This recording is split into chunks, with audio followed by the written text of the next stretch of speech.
여러분 안녕하세요. 메타 카네기 채널입니다. 저는 메타 리더십 그룹 대표원장 양지원입니다. 반갑습니다. 오늘 이야기는요, 대화 잘하는 법입니다. 최근에 사회적 거리두기 때문에 집에 계시는 시간이 많아지고들이 있는데요, 집에 계시는 시간이 많아질수록 일어나는 현상 한 가지가 있습니다. 함께 많이 같이 있으니까 가족 간에 더 사이가 돈독해질까요? 오히려 갈등이 더 많아진다 하는 이야기도 있을 상태입니다. 과거에 우리나라가 주 5일제, 주 6일 근무를 하다가 5일제로 바뀌면서 이혼율이 급증했다는 얘기도 있습니다. 왠지 아시겠죠? 일주일에 하루만 봤을 때는 덜 싸우는데 일주일 이틀 동안 같이 있으니까 많이 싸우더라는 거예요. 이렇게 우리는 대화하는 기술에 대해서 좀 많이 훈련할 필요가 좀 있는데요. 사람은 참 좋은데 대화를 참 못하네, 이런 사람들 있죠. 이게 이제 뭐냐면 이렇게 보시면 됩니다. 포르쉐의 성능을 가졌으나 퀵보드의 주행력을 가지고 있다면 너무나 안타까운 일이잖아요. 이렇게 참 사람은 좋은데 대화하는 기술이 떨어지는데, 오늘은 딱 3가지 정도만 짚어서 대화를 잘하는 법 살펴보고요, 반대로 3가지 정도 하지 말아야 될 것 정도만 살펴보려고 합니다. 저는 좀 옷을 좀 편하게 입어봤는데요, 대화하기 좋은 사람처럼 보이려고요. 자, 이렇게 대화를 잘 하기 위해서는 3가지만 좀 갖춰봅시다. 여러분 해당이 되시는지 한번 살펴보세요. 첫 번째는 대화를 하고 싶은 사람이 되자입니다. 여러분 만약 10명의 사람이 있어요. 딱 봤는데 누군가 대화를 하고 싶다 하면 어떤 사람을 주로 고르세요? 이건요, 참 재밌게도 남자가 여자에게, 여자가 남자에게 다가가는 것도 마찬가지인데요, 어린아이도 어떤 사람과 대화를 할 때 아이가 울음을 잘 그치고 잘 웃느냐 하는 것이 달라진다고 합니다. 마찬가지로요, 동물들도 실험을 해보니까 강아지들, 고양이들조차도 어떤 사람이 먹이를 주는가 할 때 특정한 사람에게 반응을 보이는데, 뜻밖이 아니고요, 다 아시는 내용일 거예요. 뭐겠습니까? 잘생긴 사람? 그쵸, 있어요. 또 있어요. 바로 표정이 밝은 사람, 웃는 사람이었습니다. 여러분 어떠세요? 평소에 사람을 만나실 때 좀 웃고 만나십니까? 이게 나도 모르게 인상을 나는 기분 안 나쁜데 표정이 좀 굳었을 뿐이고 그 내 생각이고요. 표정을 좀 바꾸실 필요가 있습니다. 근데 이게 하루아침 표정 바꾸기가 쉽지 않거든요. 그래서 방법을 알려드리면, 시작할 때 5초간만 표정을 좀 바꿔보자는 겁니다. 무슨 얘기인가 하면, 사람 만났을 때 5초간만 긍정적인 표정을 지어보려고 애를 써보는 겁니다. 두 번째는 사무실 출근하실 때, 사람을 만날 때, 또는 집에 들어가실 때 5초간만 표정을 좀 밝게 해봅시다. 집 안에서도 자녀분이든 배우자시든 누가 여보 얘기 좀 해요, 아빠 또 엄마 이렇게 불렀을 때 마음속으로 5초간 이렇게, 아니면 3초라도요 웃으면서 리액션을 반응을 보여주는 것, 이거 자체가 엄청나게 크거든요. 그러니까 사람이라는 게 이성적 판단을 하는 존재가 아닙니다. 감성적 존재이기 때문에 웃는 사람에게 부정적 말하기 힘들어요. 그렇죠? 그래서 웃는 표정으로 사람을 대하라 하는 것인데, 이런 것들처럼 또 있죠. 좀 더 보태자면 사람들 만날 때 이런 패션, 이런 것들도 좀 갖추면 좋겠습니다. 이렇게 다가가고 싶은 사람이 되라 하는 건데, 5초가 길면 3초라도 웃는 표정 좀 지어봅시다. 좀 웃으라니까. 네, 무표정이에요. 자, 이렇게 첫 번째는요, 다가가고 싶은 사람이 되자이고요. 두 번째는 인간관계에 참 중요한 게 뭐냐면 주도성입니다. 주도성, 다시 말하면 먼저 말을 걸자 하는 것인데, 이건 아주 어렵지 않아요. 인사만 건네도 됩니다. 안녕하세요. 제가 얼마 전에, 제가 제주도 명예도민입니다.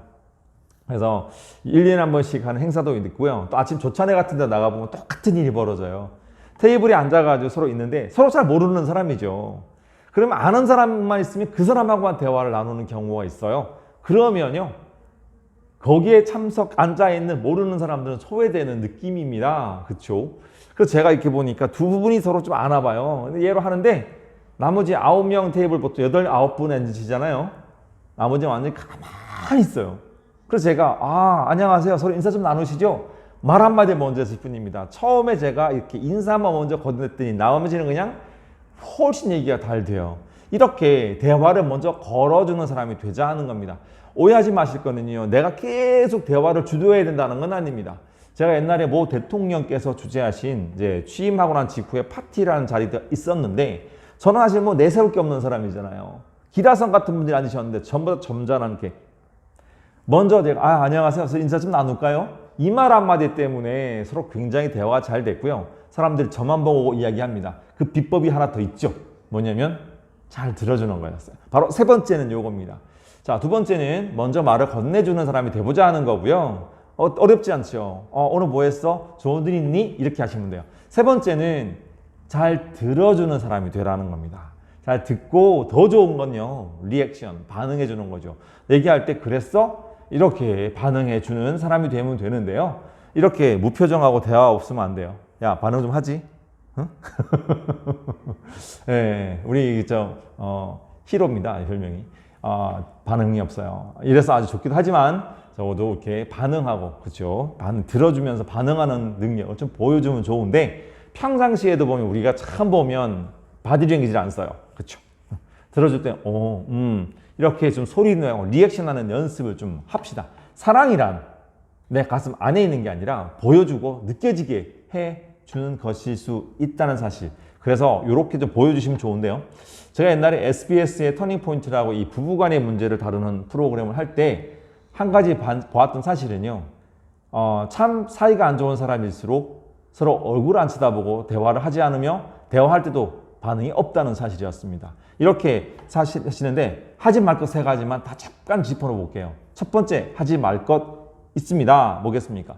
대화하실 때요. 많이 말하지 마시고 길게 말하지 마세요. 좀 줄이려고 애쓰시고 꼭 필요한 말이 아니면 안 하시는 것도 괜찮습니다. 두 번째요. 얘기를 하는데 꼭 보면 이런 분 있어요. 부정적인 대화의 소재를 가지고 얘기하기 좋지 않아요. 누구 흉보는 거 좋지 않습니다. 부정적인 얘기는 최대한 짧게 합시다. 그렇죠? 힘들지 묻지 않았으면 좋겠고요. 물었을 때도 짧게 얘기하시고 좋은 얘기 하시면 더 좋겠죠. 마지막 세 번째, 제일 중요해요. 조언하지 마십시오. 들으면서 그거 아니야. 너 잘못 생각하고 있는데 알려주려고 하지 마세요. 꼭 알려줘야겠다면 나중에 따로 얘기하시면 좋겠고요. 그리고 굳이 알려주지 않아도 될 거면 넘어가시는 게 좋겠습니다. 비판적인 얘기하는 거, 너 그거 틀린 얘기야. 이렇게 지적질하는 건 더 좋지 않죠. 그래서 이렇게 생각합시다. 상대방이 잘못 알고 있을지라도 참고 들어주는 게 관계를 높이는 비법입니다.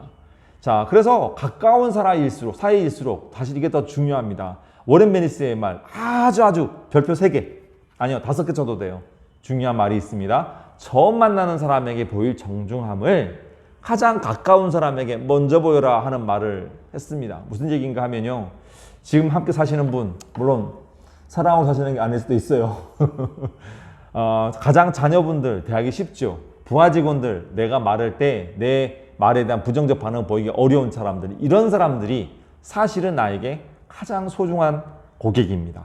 나의 행복을 성공을 가장 먼저 결정해 줄 수 있는 가까운 사람들이죠. 이런 사람들을 오히려 낯선 사람들 처음 만난 사람보다 더 정중하게 대하시고요. 그런 사람에게 내가 웃어줘야겠지. 내가 먼저 말을 걸어야지.